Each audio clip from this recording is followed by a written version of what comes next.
Hey everybody, David here, and welcome to the ASOG podcast. In this episode, recorded live from ETI ToolTech 2021 in Austin, Texas, we speak to George Lesniak, the Director of Sales and Training at Autel USA. Every shop owner and technician who thinks they can sit on the sidelines and see how the proliferation of ADAS is going to play out is in for a rude awakening. Even those shops that avoid investing in the equipment for ADAS will face the liability of possibly compromising critical safety components simply for touching regularly repaired systems such as brakes, tires, steering, and suspension. George dives into what that means for every shop owner and technician looking to avoid becoming irrelevant or a significant liability in the next 3 to 5 years. Before we begin our conversation with George, please take a moment to hit that like button if you're on YouTube. It's quick and really helps us out. If you like our content, consider subscribing to the channel.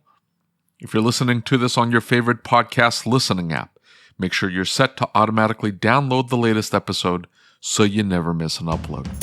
And now, here we go.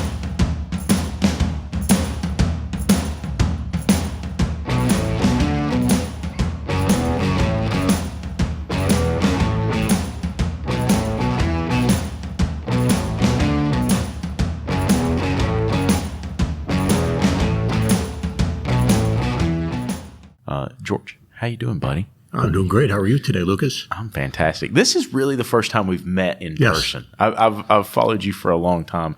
You are the ADAS master, right? I mean, at least that's what everybody around says. Well, that's very kind of them to say. But quite frankly, I feel like everyone else, I'm continually learning. ADAS is constantly developing.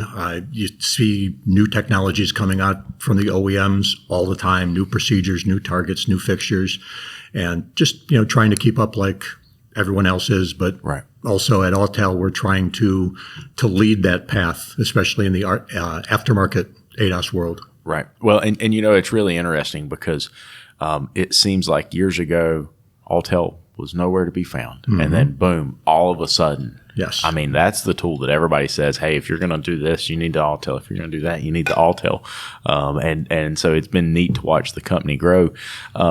You bring up some interesting points and the fact that technology is changing.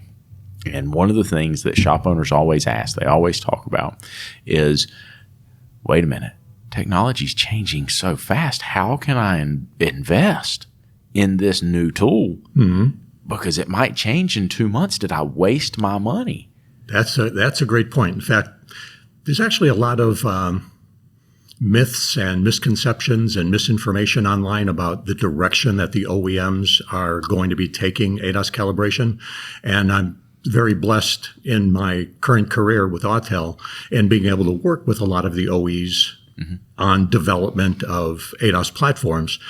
And pretty much everyone that I can think of is heading towards static calibrations. And they all admit that is not going away. Even when we get to fully autonomous vehicles, static calibrations are still going to be a thing. Yes, there's the few holdouts that still have quite a bit of dynamic calibrations. Toyota, that's been static forever, has now started introducing dynamic calibrations for their forward-facing camera. But even they say static is not going away. So as far as investing, whatever equipment a shop is investing in when it comes to ADAS calibrations, static is not going away. You want to make sure you have a platform that you can grow with, something that you can add to. And that's actually where we started with Autel back in 2018 when we rolled out our first static calibration platform. Right. And that is a really comprehensive platform. Right. I mean, it does just about everything you need to do. David, what was it you were asking earlier? You said something about the fact that, the size of the room and all of those factors. What was your question about that? I don't remember. Great. The biggest concern is that it's not just the equipment cost. It's making sure that you have the right room and there's sunlight coming in, casting on light or shadow or whatever. How much is that needed? How much of it is just kind of overblown? Is it just, certain OEs that are asking for that type of environment? because I can't fit any of that in my shop. I barely fit an alignment machine. Actually, I have an alignment machine with wheels, so we can just kind of move it around as we're pulling cars in and out. Oh, you're not alone. Yeah, right. And you think about, okay, so everyone wants to follow the OEM procedures for ADAS calibrations, liability issues, and things like that. Well, the OEMs dictate the shop environmental conditions that are required to perform an accurate calibration. Flat level floors, minimum floor space, depending on the type of vehicle and the type of calibration that's being performed. And I don't think that the OE engineers ever gave any thought to a calibration being performed away from the end of assembly line. Because what automotive repair shop has a flat level floor? Yeah. Pretty much all of our shops were designed with slope to shed water and floor drains and things like that. But you bring up an alignment lift. And an alignment lift is actually a great platform for performing an ADAS calibration as long as you have enough room between the front of the vehicle and the wall. Because again, the distance to the targets is dictated by the OE. But that gives you a very nice flat level platform to perform these ADAS calibrations. And I know a lot of shops are performing calibrations just however their floor is. It really does dramatically impact the accuracy of the calibration. So you think of a floor that's just slightly out of level, and if that vehicle is tilted, let's just say front to back by as little as a degree, and you think about how a forward-facing camera or forward-facing radar sensor actually operates, it's looking hundreds of meters down the road. That single degree could equate to 5-10 feet of error at 300 meters. So it really does matter. And it's all about doing things accurately, especially if you're a shop owner and you're concerned with potentials for liability. Which everybody should be. Yes. But if they're doing the calibrations. Yes. But it doesn't end with calibrations. In fact, it didn't even begin with calibrations. We're in the auto repair industry, and everything we do carries liability. Yes, absolutely. ADAS has had so much mention in the automotive press recently that everyone's focusing on, if you don't do it exactly to the OEM methods, you're liable. What about the main safety systems on a vehicle today? Tires and brakes. Are we going to follow the same path for those systems, which we should? We shouldn't be overlooking bad tires and performing improper brake jobs, because those are absolutely critical safety systems, just like ADAS. Right. Well, and we just saw it, 2 weeks ago. There was a shop that ended up in a major situation, had a tire failure. And it was a Meineke, wasn't it? Yeah, I believe so. Yeah. And they ended up in some serious financial trouble. And the guy, I think, pencil whipped the inspection, said the tires are fine. Vehicle leaves, the tire was not fine. It wasn't, and they didn't allow the customer to know to decline the work. In essence, Exactly. And so they got in quite a bit of trouble. We were talking to the guys from Denso last night. I mentioned that Scott Brown had been talking about some of the technology that BMW was putting in their accident avoidance system, and he was talking about how well these cameras are able to identify pedestrians and things like that.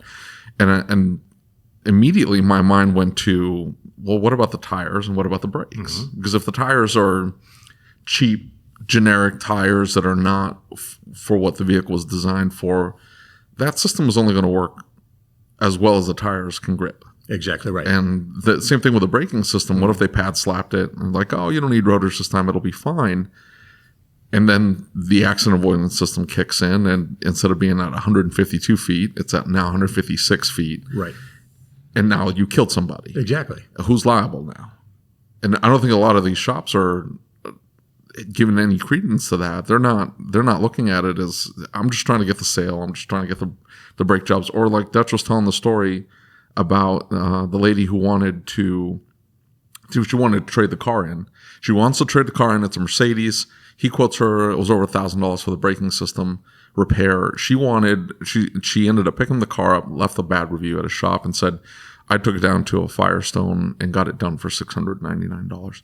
And I mean, he wrote this really long reply. I mean, it was essentially saying that, I'm sorry, I'm not going to compromise the safety of the vehicle just because you're trading it in. Like I'm going back to OE stuff. I'm using everything that's required from the manufacturer to their exacting standards, because you may be looking at it, I want to save $500 now, but all you're doing is really just kicking the can down the road. You're not compromising the second owner's safety. Exactly right. And again, that's not something that I don't think everybody's thinking about. It's not just, do I have this ADAS calibration down pat? It's, what do the tires look like? What about the braking system? And it's not even the shop owners. Now it's the consumer who really needs to make the decision. I wrote an article just talking about this exact thing to send out to my customers for my newsletter. And I essentially laid it out to them. I said, look, ultimately, this is going to be on you. You're going to need to understand what it is that the vehicle has, and you're going to make sure that you've chosen the right vehicle professional to advise you on what the proper repair is, and not just what's cheapest, not what will get you by. That I get that all the time from customers. What's going to get me by? Well, you bought a vehicle with all of these accident avoidance systems. I'm sorry, this very expensive repair is what's going to get you by, because anything we take away is going to compromise the safety of the vehicle. If we do go cheaper tires, we do a cheaper brake system, whatever. It doesn't matter at this point. Like, you have to now, just the alignment. Is the alignment going to be right? The steering components, like, there's so many variables now. There really are. But what do you do? David, you hit on something that's a key. And it's that awareness and education that the shop owner needs to do with the consumer, that me and my team need to do with the shop owners to make them aware of these systems and the services that they're performing today that directly impact the ability of the ADAS systems to function properly. And, there's a lot of shop owners that want to do it right, but there's still shop owners that would rather not be aware, because if you think about it, here, I've got a car coming in that's going to get a set of 4 tires, maybe some suspension work and an alignment, and now it needs 1 or more ADAS calibrations. And those 2 calibrations that need to be performed may cost more than the tires in the alignment, and they may lose the job because of it. And they'd rather not have to explain to the customer, and then they go down the street to to another shop that isn't as professional and isn't performing ADAS calibrations. They end up getting the business. This shop who's trying to do it right loses the sale. So it's a vicious circle.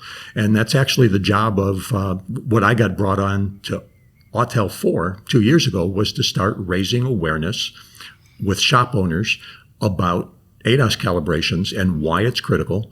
And my team of trainers goes out and trains on all of the ADAS equipment that we sell, not just how to set up and use the equipment, but how to perform an accurate quality calibration. And just, trying to bring that level of shop owners up just a little bit at a time. Well, and you bring up some really important points, because what ends up happening is, and we've done the technician interviews, we've done the shop owner interviews, talk to service advisors. One of the things that keeps coming up is the shop owner kind of puts that liability on the technician, right? And the technician's saying, no, I'm not doing that unless it's right. So many technicians, and that's one of the things we've been talking about on the podcast, is why are good techs working for bad shops? And you got the good shops who can't find good techs, but they're being forced to do this work improperly. And I think at one point or another, even though the shop owner says, hey, listen, I just need you to do this. Right. The technician's got to say, no, that's not the right way to do this. We see a lot of shops, and it's not a popular opinion, but I see a lot of shops that probably shouldn't be open. Probably shouldn't be working on cars. Totally agree. And Lucas, don't get me started on the so-called technician shortage, because we did that to ourselves. Yeah, absolutely. In the automotive industry, David, you mentioned a shop working on a Mercedes and wanting to use all OE and do it right. So there's a shop that's charging what they're worth for the services that they perform, and they can probably afford to pay their technicians what they're worth. But so many shops, think about it. Shop owners, did they go to business school to become an auto repair shop owner? No, they were a mechanic. Then they said, why should I work for someone else? I'm going to start my own repair shop. And they're not looking at the business side. So how could I grow my business? Sell my services cheaper than anyone else. If I do that, I can't afford to pay for the best technicians. I can't afford the best tools. And it's a vicious That's it. It becomes a mindset that they're interchangeable. They're just, oh, well, this guy isn't willing to do it, but I can find somebody who can do it. Right. And I can probably get them at a cheaper price. So then they just throw anybody in there. It's like, oh, you've got tools. Great. Go work at this. And as long as the warranty rate is X amount, right, it's fine, and just keep pumping out subpar work as long as they're able to sell it at a fast enough pace that, now they're making good money. And then other shops see that person buying the boats, yeah, and rolling in the fancy cars, and they're going, well, I want that too. How'd you do it? And don't worry about that. Don't worry about the technicians. Don't worry about, having everything perfect. Just beat up your vendors, beat them up on price, make sure you get the parts as cheap as possible, sell it for as much as you can without letting the customer walk. And if they try to walk, start to discount. What did we talk to Cody about discounting? They were charging a flat diagnostic fee. It was like an hour. And the owner of the company, this was a larger chain where he lived, the owner of the company finally came down and they said, you're just not producing like some of our other guys. And he goes, look at how much you guys are discounting. I'm spending 3 or 4 hours diagnosing this car, but your service advisors are discounting the extra 3 hours. Mm-hmm. And you're not charging the customer. So the customer leaves thinking, oh, they did those 4 hours of diagnostic work for $100 or $150, whatever an hour's worth. You're devaluing my work, and then now you're blaming me. Exactly right. Devaluing the entire industry. Yes. Oh, yeah. Right. Yes. Yeah. And so was it Fonslow that we talked to, and we talk about the ceiling, right? Eventually there is a ceiling. I think of appliance repair. He thinks that though, but I mean, the cheapest Kia comes with some of these systems standard. Yes. And so it's no longer I'm just going to get the beater with the roll down windows and the stick shift, and doesn't even have a tack. And my first car didn't have a passenger side mirror because it was an option. Right. And I had it didn't have fifth gear. I had fourth gear, and that's it. Like fifth gear was an option. Like they don't make cars like that anymore. Right. Now they're like everything. Now even the bottom base level vehicle was 5 years ago the top of the line model on their mid tier car, and now the idea that they're going to get to the point where like, well, now it's just not worth fixing. I don't know. Like, what do you do with that car? Well, here's my thought process though: is I think we're a long way away from that ceiling. You think? I don't think we're anywhere close to it. And my other thought is that as vehicles become more and more expensive, right? These older vehicles are starting to come off the road.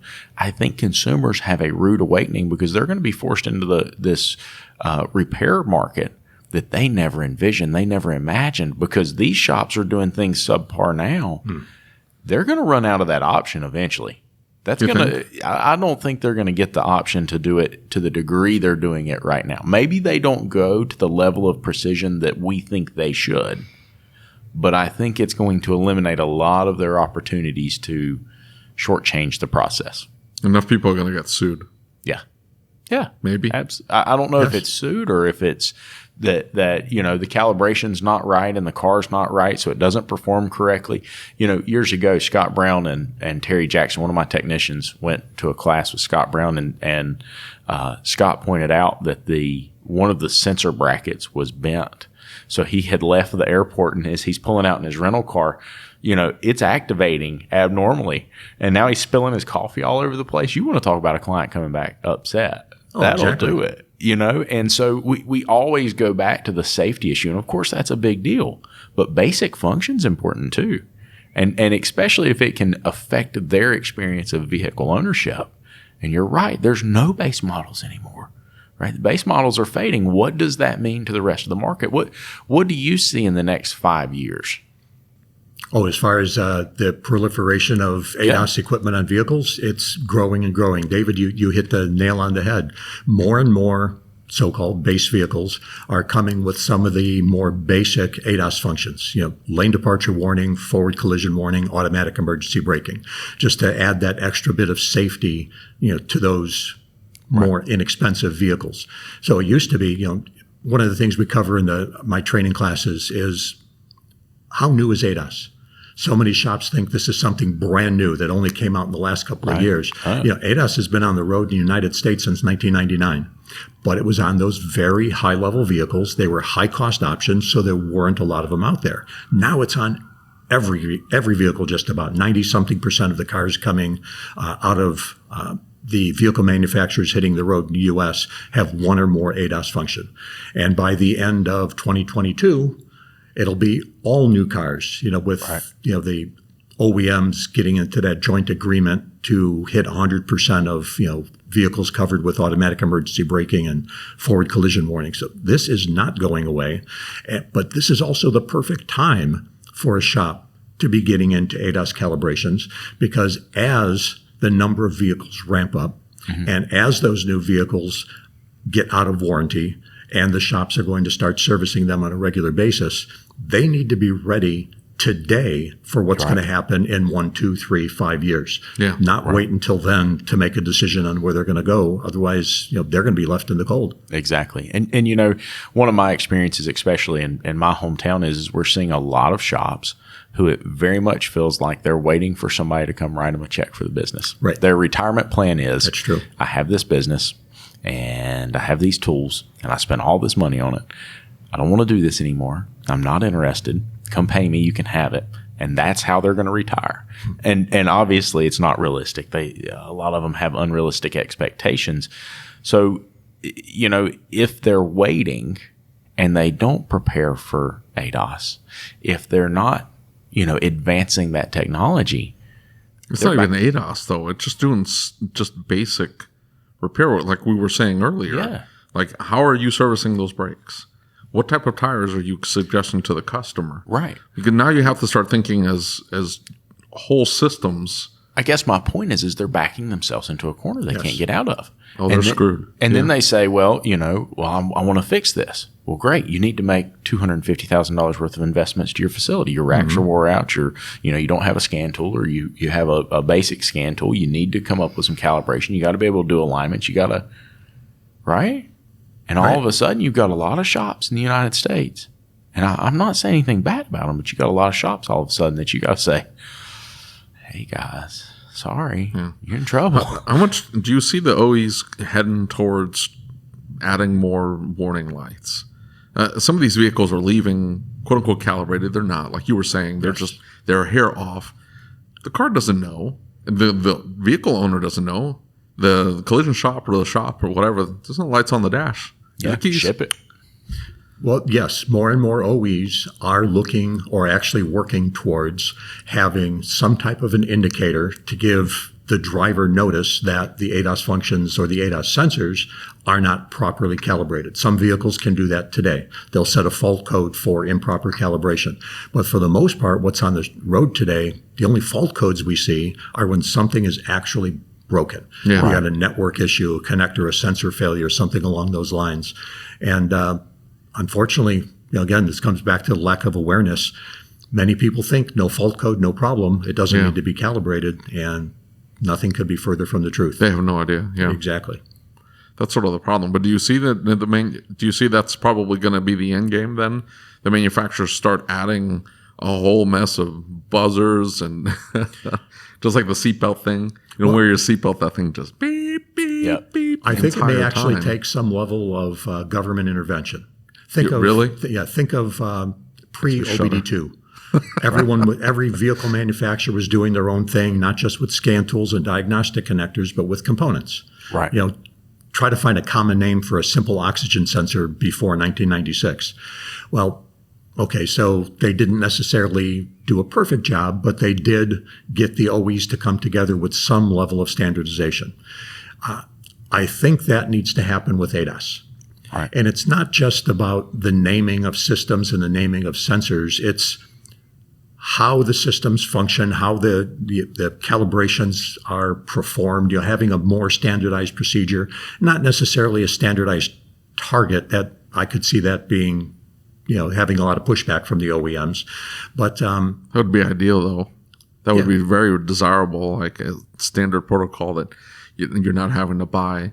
Your setup is nice, but like you have a nice basic setup, But then there's like, oh, if you want to do this model, and then this model, and then this model. There are so many different targets and accessories. And unfortunately, those can't go away because all the vehicles that are currently in play are using those. But, I could see the OEMs going down that kind of a path eventually. But where the government intervention comes in is those standardized warning indicators on the dash to tell you that, this indicator is for lane departure warning. Everyone's doing their own thing. It's the Wild West out there. Yeah. But when it comes to that warning for improper calibration, that's what's really, really needed. Yeah. Yeah. I agree. Well, they have screens now because, when they introduced the tire thing, I don't know how many customers came in. They're like, oh, is that because my old shop, I had a poster up and it said, hey, we can fix this for you if you have this light. I don't know how many customers came in. They're like, I had no idea what that was for. It's been on the whole time. I've had it on the car. Right. The sensors weren't calibrated or the sensor was down or, tired. Hey, if that light's on, there's a problem with one of your tires or one of the sensors monitoring your tires. It was a lack of awareness on the consumer side. They had no idea. So even standardization will only get you so far as far as lights. Now you start adding buzzers and right, exactly. Well, and it's just like the tire pressure warning, like you said. As a technician, as an owner, man, I don't want the tire pressure light on my wife's vehicle. I know it may not be that important to some people, but I want her to know. I don't want her driving on a flat tire and turning the vehicle over. And I think it's important that as shop owners, we educate our clients or service professionals as a whole. We've got to educate our clients and make sure they're aware of what they're driving. What they're driving today is not what they were driving 10 years ago. Not what they were driving 5 years ago. Oh, no. Yeah, of course. And jump into 2021, and man, it is. I have a 17, and I bought my car specifically because it didn't have this stupid thing and that stupid thing. I didn't want 1234 YF, and I wanted something simple. It's got a stereo and some roll down windows. I'm good. Lucas, you're talking about that education of the consumer. So many times when I'm talking to a shop owner and say, if you could just educate the customer about these ADAS functions and why they're important, I don't have time for that. We're too busy. If you just took that second, that minute to educate a customer, that can turn into a revenue stream that would just be unbelievable. If you just take the time to service the customer, make them more knowledgeable about the vehicle that they're driving, and they would feel better about paying more for the services and not feeling like they're getting ripped off. Well, one of the big topics that's always coming up is the relationship versus the transactional model. Exactly. And I think that when I began to learn what the relationship model was, it's about more than just selling service, right? It's about taking care of your client. Exactly right. It's about caring for them. And one of the things that we see happen is especially when we kind of convert to a different business model, right? We're starting to switch over to this relationship model. We realize that we do more if we slow down. Yes. Right. And it's not about working on 10 cars a day. And in our shop, our technicians work on a maximum of 3 cars a day, maybe 4. Right? But they're scheduled a maximum of 3 cars a day and 1 emergency slot. We're not over here trying to pack the bays full because we know that we can't do a proper job looking that vehicle over, making sure it's safe and reliable for that client if we're trying to rush it through the doors. And I think it's something that we've got to change our mindset, that speed's not everything. And I think flat rate, let's just be honest, flat rate needs to die. I said it. Without a doubt. I think it's got so much to do with where we're Mike at. Allen. Yeah, Mike Allen. Well, one of our good friends is, he's a fan of flat rate. He's a proponent of it, and he, I don't know, he'll defend it. He's been on the podcast before defending flat rate. I just don't believe in it myself, but so my question for you now is, let's say that a shop says they're listening to this and they say, all right, I hear what they're saying. Time to get into the 21st century. I don't have a choice. This is coming, right? And I think what they're saying. Well, I know, but I think we're all in agreement that the point is coming. We're not going to be able to get around it. Yeah. Get around it, right? It's just shipping it to the dealer an option for forever. Surprisingly, the dealership isn't necessarily the best place to get an ADAS calibration done properly. Some of the things that I've seen dealerships do, especially using their worshipped OE equipment. They cut corners like you would not believe. And, Right. and it is scary sometimes. Well, that's that flat rate model, right? Yeah, exactly right. That's the flat rate model. They're not interested necessarily in getting it right. And, I was talking to one of the guys from CTI years ago, and he was telling a story about Chrysler. He said they had an engineer that he was talking to, and he said, listen, it's not my problem. That's not going to break until after 100,000 miles. Right. My problem is to fix it while it's under warranty. I don't care what you guys do after that. It's not my problem to figure it out. Y'all go figure it out. That brings up a good point, because there is this ongoing OE versus aftermarket argument online that's never going to end. But something that a lot of the technicians and shop owners, especially the OE-only advocates, don't understand about that OE service information. One, it was never intended for the aftermarket, and it was not written as a guide to properly fix a car. It was 100% about mitigating warranty costs. Oh, that's an interesting Period. perspective. That's all it was about. That's awesome. And dealing with OEs today and talking to them about ADAS calibration procedures and what the actual procedure that the engineers write looks like versus what's published, they don't resemble one another, because the engineers put together a procedure that has all the details. It answers the question, why are we doing it this way? Right. And then when they hand it off to a technical writer that may not even own a car, and they're rewriting this, so in their words, so the mechanic can understand it. No. They leave out all the details. Right. No. Right. It's terrible.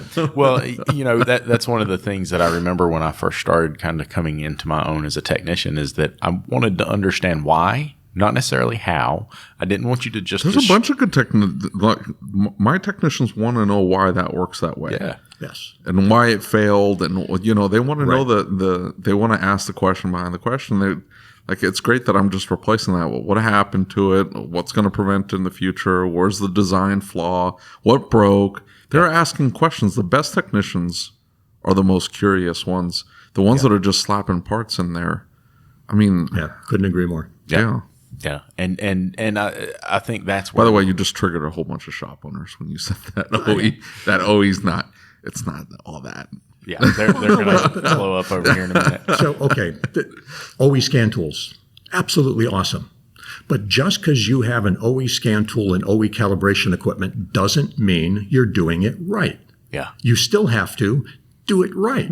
That's it. Yeah. That's it. And just because you have aftermarket doesn't mean you're doing it wrong. Right. If you're taking the time and doing your measurements and putting that target exactly where the OE says it needs to be, who cares what is holding that target up in the air? Right. Are you going to use Toyota's 1 meter stick of wood, Right. or a solid metal platform to stably hold that target in place? Right. Let's face it, the scan tool does not perform the calibration. The car does. Right. The scan tool is just making a request. Telling it to do it. Exactly right. Right. No, even more simple than that, it's requesting it.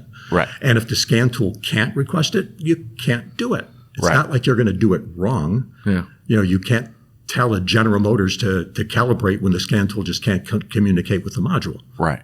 And that's a really interesting perspective. So, and I think that's one of the things that we keep hearing about. So let's say you get a car in, and it's one of the fears that shop owners have when they go to buy a tool, and they say, maybe it's a Snap-on guy, maybe it's the Autel guy, whoever says, yep, it'll do everything you need done. It'll do it. Right. It'll do it. No problems. And then you get it. And you put that thing in, and you pull this client's car in. You say, all right, I've done all the repairs. I'm ready to do the calibration. David ran into this with a YF machine a couple of weeks ago. But you do all this work, and now you've got to have the tool. And you click that button, and it says, not supported. Yes. Hold up. So how do we overcome that? How do we overcome, the fear of it? And what do we do if we get into that situation? That's a great question. And no aftermarket tool is perfect. Right. I mean, here I'm got Autel emblazoned on my chest here. That's actually a tattoo, not a logo on my shirt. But yeah, the tool's not perfect, but it's a very good tool. So there are vehicles that we cannot yet do that may be having access to an OE service to do those few vehicles that we can cover would be a good solution. And it's one of the reasons that we're coming up with, or we just announced a product called Remote Expert. Right. So we have the remote capability to do an OE reprogramming or OE calibration through our aftermarket scan tool. Oh, very cool. So that way we can fill in those gaps and we can do, for the most part, everything. Right. That's pretty awesome. So let's say a shop owner, like I said, has listened to this and they say, well, I guess this is it. It's time to get with the 21st century. Let's make it happen. 1-800-CALL-GEORGE. That's it. Call him up. So how do we begin to work through that, right? We need to purchase equipment. And one of the things that I've learned from listening to your classes for the past couple of years is we're not just talking about buying equipment. This is a whole lot more than putting a piece of equipment in a bay and saying, guys, have fun. Exactly right. It's all about the training. The shop needs to be trained. The shop owner, the service advisors, the technicians performing the calibrations need to be thoroughly trained, not just in the operation of the equipment, but in the systems on the vehicle. You have to know why you're calibrating. Why does the floor need to be flat and level? Why does the gas tank need to be full? There's a lot of training involved. It's not just equipment. It is a system that you're getting into. And when it comes to which system is right for a shop, there's a lot of different systems from different manufacturers available. Research them all. It's not about price. If you're going to buy calibration equipment based on price, you lose. Right. Look at what will it do for you, what's the service, what's the support, what's the training that comes with it, but what's the coverage? And I'm not saying buy the one that has the most coverage. Buy the one that has the right coverage for the vehicles that you're currently working on and the vehicles that you think you may be working on in the near future. Right. Right. Very good. Now, you brought up something, talking about somebody that bought all OE tools to do calibrations, and that talking about the mobile technicians. That poor guy's getting trashed on. Yeah, so this guy was ragging on the mobile guys, and he's like, these guys are coming out to these collision shops mostly, and they're, they come out, jump out of a van, pull the equipment out, roll the car out in the parking lot. It's like calibrated, and then they ship it. Right. And he was essentially saying, he had invested over $100,000 in tools and said, this is the only way to do it properly, and I can't believe that these guys are being allowed to do this, and we need to educate the consumer that your car is not properly calibrated. Is having cheaper equipment, how do you prevent that in essence? Like, well, what do you do about the mobile guy that isn't willing to do it properly, or doesn't care, or just wants to, grab those quick $200 for calibrating it and balancing? What can you do? And it's not just the mobile guys. It's not just ADAS calibrations. It's the tires and it's the brakes and it's everything that we work on. There's the places that want to do it right, and there's the places that want to turn the quick buck. And again, just because you have OE doesn't mean you're doing it right. If you're doing it outside, you're not doing it right. And it comes back down to that desire by the technician or the shop owner to want to turn out quality work. Right. And whatever equipment that you want to use to get there, as long as the end result is a proper repair or a proper calibration. And it's not just the scan tool says calibration completed successfully. That's meaningless. Yeah. That just means the camera recognized or the radar sensor recognized something it believes to be a target. We have no idea what it calibrated on unless you followed all the step-by-step instructions, and especially what I call the preconditioning instructions that, make sure there's no load in the vehicle and those kind of things. The lighting is correct and the battery's up to charge. Unless you follow all those steps to the letter and do a complete and thorough test drive and verify that the systems are operating according to the way the OE designed it, you're not doing a proper calibration. Right. And that last part that I said about verifying the operation, right, that's difficult because every OE implements their systems differently. You look at just lane departure warning between a Mazda and a Hyundai and a Toyota and a General Motors. The way they operate is all going to be different. So how do you verify or validate that they're operating properly unless you have experience driving all these different makes and models of cars? Right. It's difficult. Yeah, that is a challenge for sure. That's a big challenge. Yeah. So you're just discouraging all the shop owners, though. No, it's a challenge. I don't want to mess with any of that. But just think if you do, if a shop owner says, you know what, I'm going to take on that challenge and I'm going to be the guy or gal that can actually provide the service to customers and do it right. You're opening up a channel of revenue that was never possible before. I guess the issue for me, though, is, and I mentioned this with our last guest, is that the dealers in my area are claiming that they are calibrating these systems for $150. They're doing a scam. Well, the consumer doesn't know. Exactly. I'm taking it to the dealer, and I think that they're doing what they're supposed to be doing. In my mind, they're setting up the targets and doing the whole. You can't do all that. Like that whole process you just described there. I mean, it's $300 to $500. Did you say that? Who said that? Our previous guest said that. Yeah, he was saying $300 to $500 for proper calibration. That makes sense to me. It's like, okay, I'm gonna charge $500. I now have to sell it to the consumer. I need to explain to them that, yeah, what the dealership is doing is not the same thing as what we're doing. We're doing a proper calibration. They're not. Not for $150. There's no way. Let me show you all the stuff I have to do. Put curtains around everything. Yes. And so you're doing all of this to do a proper calibration. But the consumer, it's going to be an uphill battle. You're saying it's going to open up a line of revenue. I agree with you, assuming that everybody else is either not doing it at all, or they are also pursuing the same level of accuracy that I will, but they're not. They're selling a false bill of goods. They're telling the customer, yeah, we did calibration. I took a Honda Pilot. We had to clean off one of the radar panel doodads in the front there. It was throwing a code. And so we followed the repair procedure. I think there was a TSB on it. But because we disassembled so much stuff, I told the technician, put it back together, and we're going to take it down to Honda and have them calibrate it. I think he charged me like $179 or something like that.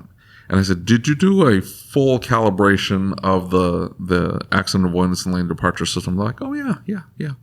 Or did you just charge me for I think they just charged for an alignment. Right, walked out.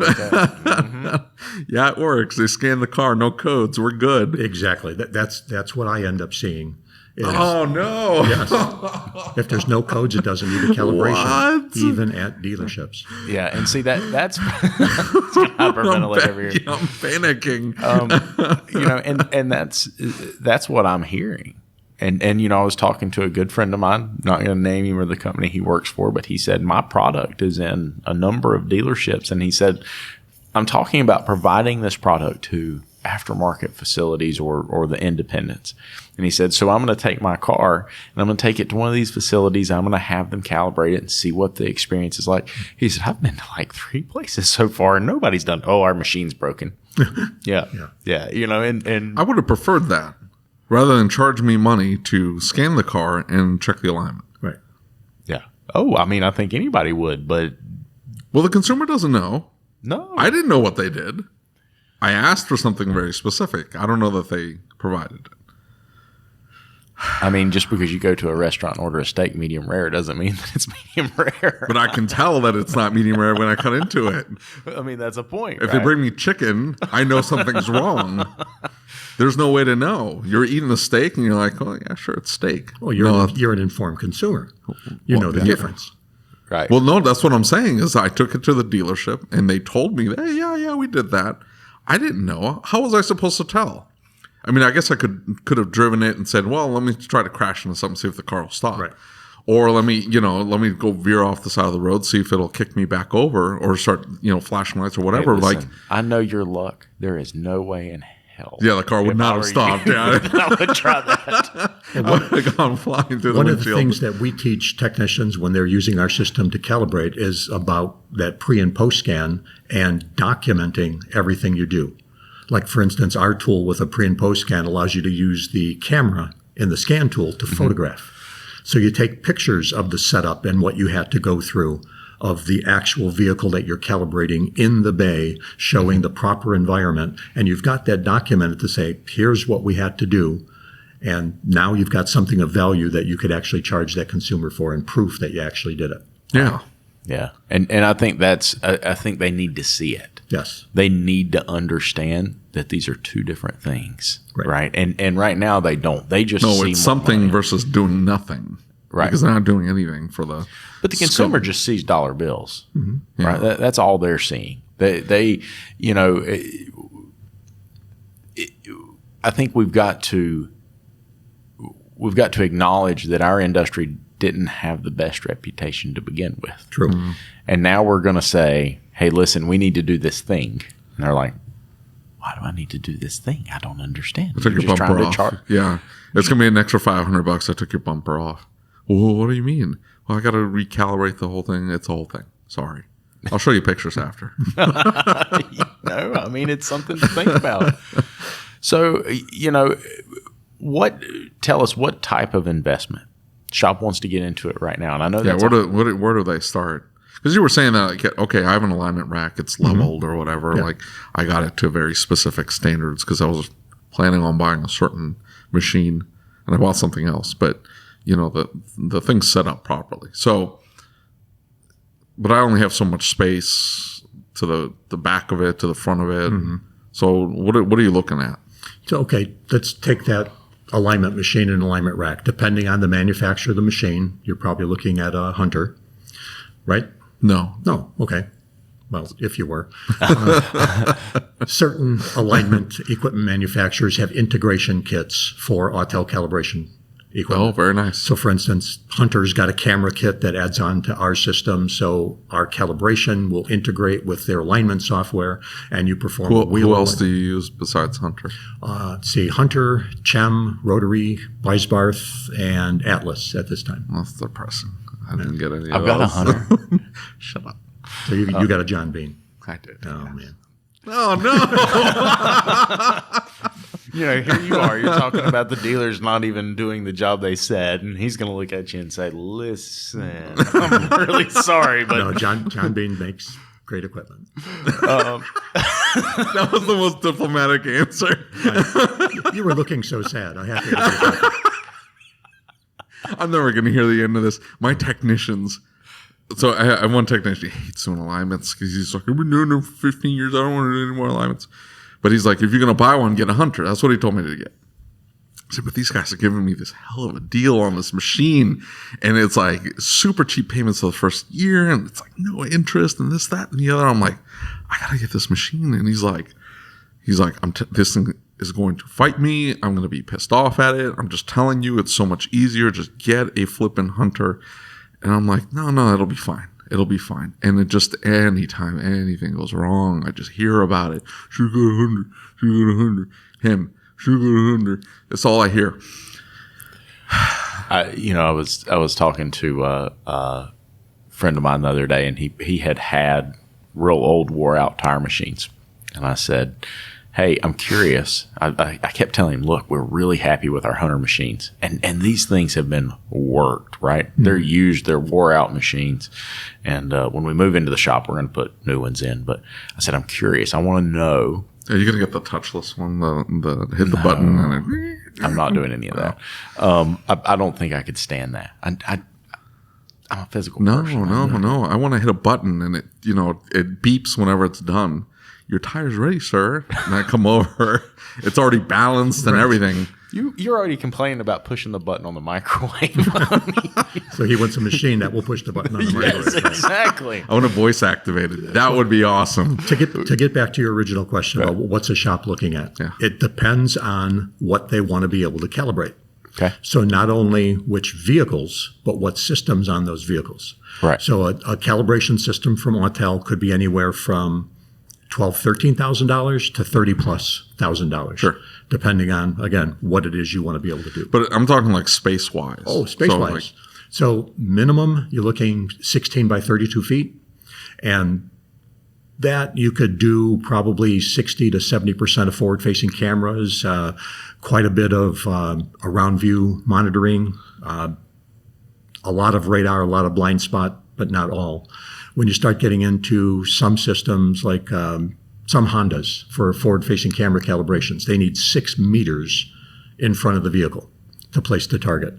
Some blind spot monitoring calibrations it's not just where you're placing the target, but the free and clear space that is free of any objects of metallic mass that would potentially interfere with the radar sensor could take quite a bit of space. So all the way up to, let's say, a Ford around view monitoring calibration, 25 by 45 or 50 feet. Wow. So That's a lot of space. It depends. Unfortunately, there's not a single answer to how much space you need, unless you're working on a calibration station and you actually want to build a dedicated bay. Then I would say 30 by 60 would be an ultimate area to do calibrations and not have any issues with any vehicle. Level floor, and you said level floor, and but he's saying you can do it on the alignment rack because it's level. And didn't you? Was it you that mentioned in a class a while back about lighting?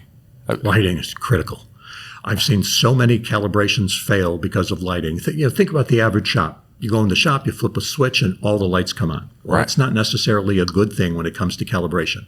Right. So I tell people if you're going to be setting up a bay and you're going to have overhead lighting, see if you can put them on multiple switches so you can customize the lighting for the situation. Some vehicles, Subarus, Volkswagen, Porsche, Audi, very, very sensitive to lighting. Some newer Toyotas and Hondas, very sensitive to lighting. And you can be too bright, you can be too dim, shadows and things. Maybe you can get away with repositioning the vehicle, but that means resetting up the calibration system. And if you're doing it on an alignment lift, you're not doing that. So lighting's critical. So, one of the things I'm sitting here thinking about is we're building this shop, right? And I'm thinking about all the things you're saying, and I'm thinking, okay, you didn't make room for it, did you? No. Well, my alignment rack is going over on one side of the building, and so it'll be not up against the wall, but it'll be in close proximity to the wall. And then I'm thinking, well, should I put the alignment rack further in, or should I put it closer to the door? How do we navigate this? What kind of an alignment rack? Not a brand, but what style of alignment rack? It's going to be a 4-post. 4-post. Yeah. Okay. So just the fact that it's a 4-post can interfere with a lot of the forward-facing camera calibrations. Right. I told you to get that scissor lift. I don't want. I don't want a scissor. I need bigger. Well, and so I've. Well, this is a problem. He just told you. Well, I've got 2 huge bays in the middle that have level floors and nothing around them, so I don't have to do it on my alignment. There you go. That's perfect. So I'm setting up to where I can put mobile columns in, right? In 2 middle bays, they're going to be open down the middle of the floor. They're 52 foot deep, so I should have adequate room. So now it's a lighting thing. Yeah, it comes down to a lighting thing. I guess I need to be thinking about having the engineers reconfigure that wire. What about putting tarps? Is that an option? Like putting curtains? Oh, absolutely. That's a great option. Yeah. Tell you a quick story. I went to a tire dealer in Ohio that bought one of our systems, and every calibration that they did failed. And they're like, this piece of crap equipment, come take it back. Well, I had to go train them, and I walk into their facility, gorgeous tire center. Big, flat, level floors in the back were ideal location for calibrations. But I noticed when I walk in, there's a whole wall of tires. They got a tire rack that's floor to ceiling. The wall behind it is white. There's tires missing.